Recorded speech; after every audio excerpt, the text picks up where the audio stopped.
এই কোম্পানিতে তো আমি চাকরি করি, তুই এটা কোথায় পেলি? ও হেসে বলল, ডেভিড পাঠিয়েছে।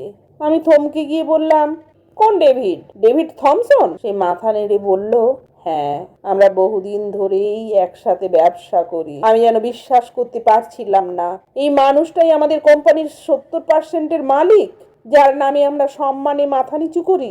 সেই ডেভিড থমসনের পার্টনার এই আমার সেই ছোটবেলার সাধারণ বন্ধু। আমি যেন মুহূর্তেই ভেতরে ভেতরে খুব ছোট হয়ে গেলাম। যে মানুষটিকে আমি আমার দামি জিনিসপত্র দেখিয়ে মুগ্ধ করতে চেয়েছি, সে তো নিজেই আমার চাকরিদাতার বন্ধু। এমনকি কোম্পানির বেশিরভাগ মালিকানাও তার। আমার অহংকার, দম্ভ, গর্ব সব যেন এক নিমেষে ধুলোয় মিশে গেল। যাদের হৃদয়, মানসিকতা আর আত্মবিশ্বাস গভীর, তারা কখনো বড় বড় কথা বলে না, বাহারি জিনিস দেখিয়ে বড় হওয়ার চেষ্টা করে না। তারা নীরবে বয়ে চলে,